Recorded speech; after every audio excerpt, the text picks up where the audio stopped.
You worked 40 years, maybe more. Every paycheck, they took their cut. Social Security taxes, FICA, Medicare. You watched that money disappear from your check year after year, decade after decade, with the promise that when you retired, it would be there for you. And now here you are. 62 years old or close to it, tired, ready to stop working, ready to finally claim what's yours. And someone, maybe a friend, maybe a financial advisor, maybe an article you read online, tells you to wait. Wait until you're 67. Better yet, wait until you're 70. Because if you claim early, you're leaving money on the table. But here's what nobody explains clearly. What does that actually mean? How much money are we talking about? And more importantly, is waiting really the right choice for you? Because the math everyone shows you, the math that says you should wait, is missing something critical. Something that changes everything. And by the end of this video, you're going to understand exactly what that is. Let me start with the basics, because if you're like most people, the Social Security system is confusing. You know you've paid in. You know you're entitled to benefits. But the rules about when to claim and how much you'll get, those are murky. So let's clear that up right now. Your full retirement age, what Social Security calls FRA, depends on when you were born. If you were born in 1960 or later, your full retirement age is 67. That's the age at which you get 100% of your calculated benefit. Not a penny more, not a penny less. Just what you're entitled to based on your earnings history. But here's where it gets interesting. You don't have to wait until 67. You can claim as early as 62. And if you do, your benefit is reduced permanently. If your full retirement age is 67 and you claim at 62, you only get 70% of your full benefit. That's a 30% reduction that lasts for the rest of your life. On the flip side, if you wait past 67, your benefit increases. For every year you delay past your full retirement age, up until age 70, you earn what's called delayed retirement credits. That's an 8% increase per year, so if you wait until 70, you get 124% of your full benefit. That's 24% more than if you claimed at 67, and significantly more than if you claimed at 62. Now, let's put real numbers to this, because that's the only way this makes sense. Let's say your full retirement age benefit, the amount you'd get at 67, is $2,000 per month. That's pretty typical for someone who worked a full career at average wages. If you claim at 62, instead of $2,000, you get $1,400 per month. That's $600 less every single month for the rest of your life. If you wait until 70, you get $2,480 per month. That's $480 more than your full benefit, and over $1,000 more per month than if you claimed at 62. So the conventional wisdom says, obviously, you should wait. More money per month means more money overall, right? And that's where the story usually ends. Financial advisors, articles, videos, they all tell you to delay as long as possible because your monthly check will be bigger. But they're leaving out the most important part of the equation, and that's time. Because yes, waiting gives you a bigger check. But claiming early gives you more checks. And that's not a small detail, that's everything. Let's walk through this carefully, because this is where most people get it wrong.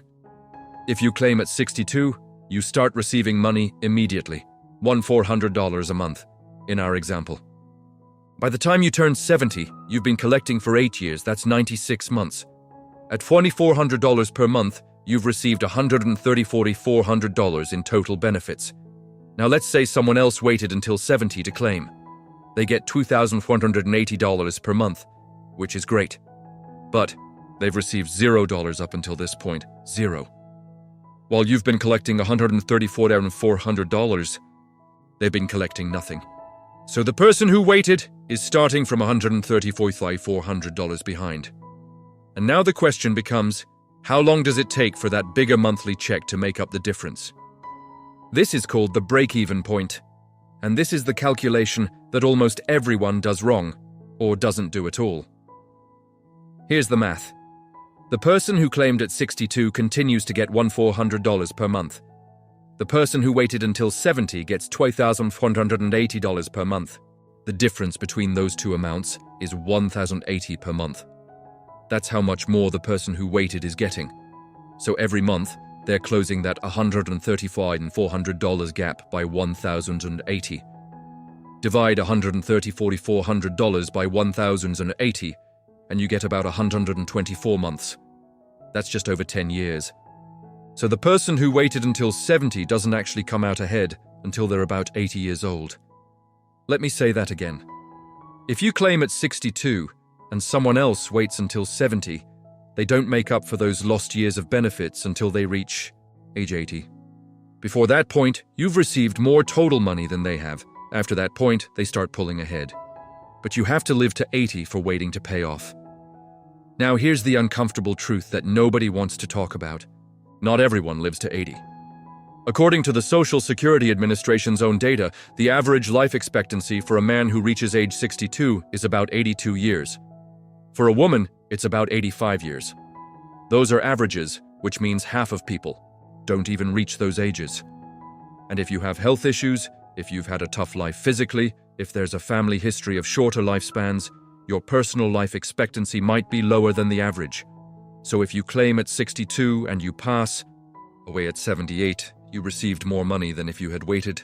If you claim at 62 and you live to 90, yes, you would have been better off waiting. But that's a big if, and it's a gamble. A gamble with your own money, money you already earned, money that's sitting there with your name on it. This is what I mean when I say people calculate the break-even point wrong. They look at the monthly benefit amounts and assume bigger is always better. But they forget that claiming early means you get money now, money you can use now, money that compounds over time if you invest it, or simply helps you live more comfortably during the early years of retirement when you're still healthy and active enough to enjoy it. And here's another thing they don't tell you. That break-even calculation I just showed you, it's actually overly simplistic, and it's biased toward making waiting look better than it really is, because it doesn't account for what you could do with that money if you claimed early. Let's say you claim at 62 and you invest that $400 a month. Even a conservative investment that earns just 4% per year would grow significantly over time. By the time you're 70, you wouldn't just have $134,400 in total benefits received. You'd have more because your money was earning interest. That changes the break-even point. It pushes it even further out, maybe to age 82 or 83, maybe even later. But most analyses don't include that. They just compare the raw benefit amounts and tell you to wait. And that's misleading. It's not the full picture. It's not honest math. Now let's talk about the $180,000 figure in the title of this video, because I know you're wondering where that comes from. That number represents the total difference in lifetime benefits between someone who claims at 62 and someone who waits until 70, assuming both live to age 90. If you claim at 62 and live to 90, you'll receive benefits for 28 years. At $1,400 per month, that's $470,400 total. If you wait until 70 and live to 90, you'll receive benefits for 20 years. At $2,180 per month, that's $595,200 total. The difference is about $125,000, and depending on your specific benefit amount, it can be closer to $180,000 or even more. So yes, if you live to 90, you would have been better off waiting. That's mathematically true. But here's what they don't emphasize. You have to live to 90, and you have to live to 90 in a condition where that extra money actually matters to you. Because if you're 88 years old and dealing with serious health issues, is an extra $1,000 a month really changing your quality of life at that point? Or would you have been better off having that money in your 60s and 70s, when you could travel, when you could enjoy hobbies, when you could help your grandkids, when you were still healthy enough to make the most of it? This is the question nobody asks. Everyone focuses on maximizing the total dollar amount over a lifetime. But your life isn't a spreadsheet. It's not about squeezing out every last dollar. It's about having the money when you need it, when it can do the most good, when it can bring you the most joy and security. And let's be brutally honest about something else. If you're 62 and you're still working, and it's killing you, physically or mentally, and you want to retire, but you can't afford to without Social Security, then waiting until 70 isn't even an option. It's a fantasy. You can't wait 8 more years if your body or your mind won't let you. So the advice to delay, while mathematically sound in a vacuum, might be completely impractical for your actual life. Now, I'm not saying everyone should claim at 62. That's not the point. The point is that the decision is far more nuanced than most people realize. And the way it's usually presented, with all the emphasis on waiting and maximizing your benefit, is biased. It doesn't account for your personal health, your family, history, your financial needs, your life goals, or the time value of money. Here's what you need to understand. If you're in good health, if longevity runs in your family, if you have other sources of income, and you don't need Social Security right away, then yes, waiting makes sense. You'll likely live long enough to reach that break-even point and come out ahead. But if your health is questionable, if you need the money now, if you want to retire and enjoy your 60s while you still can, then claiming early might be the smarter choice. Not because you're giving up money, but because you're choosing to take your money when it can actually improve your life. There's also a psychological element here that nobody talks about. When you wait, you're betting on your own longevity. You're essentially saying, I believe I'm going to live long enough for this to pay off. And maybe you will. But what if you don't? What if you wait until 70 and you pass away at 75? You spent those last few years of your life getting bigger checks, but you only got them for 5 years. Meanwhile, someone who claimed at 62 got 13 years of benefits. Even at the reduced amount, they got more life out of their Social Security. They got to use it longer. They got more security, more freedom, more years of not worrying about money. I want to share a story with you because I think this makes it real. I know a man who worked as a machinist for 40 years, hard physical labor. By the time he was 62, his back was shot, his knees were in pain, and he was exhausted. Everyone told him to wait. His financial advisor said wait until at least 67, ideally 70. He'd get so much more money. But he couldn't imagine working another 5 years, let alone 8. So he claimed at 62, he took the reduced benefit. And you know what he did? He traveled. He saw national parks with his wife. He spent time with his grandkids. He lived. And then, at 76, he had a massive heart attack and passed away. Did he leave money on the table by claiming early? According to the math, yes. He would have been better off waiting if he knew he'd only live to 76. But here's the thing. He didn't know. None of us know. And in the 14 years he collected Social Security, from 62 to 76, he lived a life he loved. If he had waited until 70, he would have only gotten 6 years of benefits. 6 years instead of 14. Would those 6 years at a higher amount have been worth sacrificing 8 years of retirement? I don't think so. And neither did he. That's the part of this equation that math can't capture, the value of time. The value of living your life on your terms. The value of having money when you can still enjoy it. Now, let's talk about the scenarios where waiting absolutely does make sense because there are plenty of them. If you're still working at 62 and you're earning a decent income, there's a penalty for claiming Social Security early while you're still working. If you earn above a certain threshold, which changes every year, Social Security will withhold some or all of your benefits.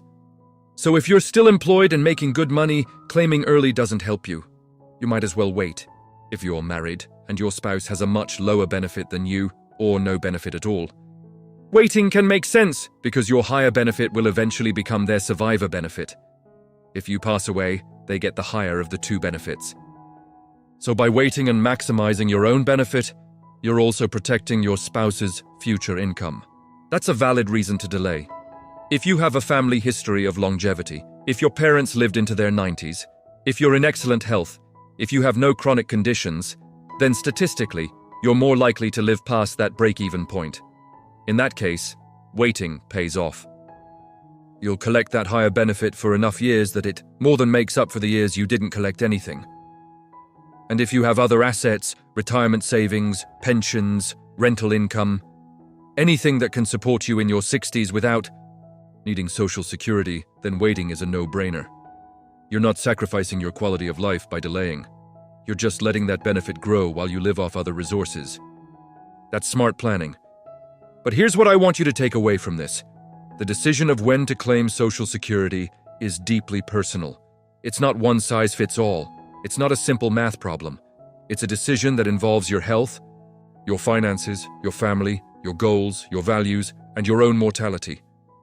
And anyone who tells you there's one right answer for everyone is either oversimplifying or trying to sell you something. The break-even point matters. It's real math, and you should understand it. But it's not the only thing that matters. You also have to consider the opportunity cost of waiting. The years you could have been using that money, the experiences you could have had, the peace of mind you could have felt. Those things have value too, even if they don't show up in a spreadsheet. So here's what I recommend. Sit down and do the math for your own situation. You use your own benefit estimate, which you can get from the Social Security Administration's website. Calculate what you'd get at 62, at your full retirement age, and at 70. Then figure out the break-even points. When do the higher benefits from waiting actually overtake the total you'd receive from claiming early? Be honest about your health and your family history. Are you likely to live to 80, to 85, to 90? No one can predict the future, but you can make an educated guess based on the information you have. Then think about your life. What do you want your retirement to look like? Do you want to travel in your 60s while you're still energetic? Do you want to help your kids or grandkids financially? Do you want to pursue hobbies, start a small business, volunteer, live somewhere new? All of those things cost money, and they're easier to do when you're younger and healthier. If claiming at 62 makes those things possible, that might be worth more to you than a bigger check at 80. On the other hand, if you're in great health, if you're still enjoying work, if you don't need the money yet, then by all means, wait. Let that benefit grow. You'll be glad you did when you're 85 and still collecting that higher amount every month. The point is, you get to decide. This is your money, you earned it, you paid into the system for decades, and you get to choose when to take it out. Don't let anyone shame you for claiming early if that's what's right for you. And don't let anyone pressure you to wait if that doesn't make sense for your life. Here's the truth that nobody wants to say out loud. The Social Security system is designed to be roughly actuarially neutral. That means, on average, whether you claim early or late, you're expected to receive about the same total amount over your lifetime. The system is built that way on purpose. So the idea that you're definitely leaving money on the table by claiming early is misleading. You might be, but you also might not be. It depends entirely on how long you live, and none of us know that. So, stop thinking about this as a right or wrong decision. Start thinking about it as a choice that reflects your priorities, your circumstances, and your best guess about your own future. And whatever you decide, own it. Be confident in it, because you made the choice that was right for you with the information you had, and that's all anyone can do. You've worked your entire life. You've paid your dues. You've earned this benefit. And whether you claim it at 62, 67, 70, or somewhere in between, you're not wrong. You're just doing what makes sense for you. And that's exactly what you should be doing. So, take some time, run the numbers, talk to your spouse if you have one, think about your health, your plans, your dreams, and then make the decision that gives you the most peace, the most freedom, and the most ability to live the retirement you've been working toward all these years. Because at the end of the day, this isn't about maximizing dollars. It's about maximizing life, and only you know what that looks like for you. Thank you for watching. If this helped clarify things, give it a thumbs up. If you want more honest, straightforward advice about retirement and money, advice that treats you like the intelligent adult you are, subscribe. I'll be here with more. Until next time, take care of yourself and remember, you've earned this, every bit of it, and you deserve to claim it on your terms.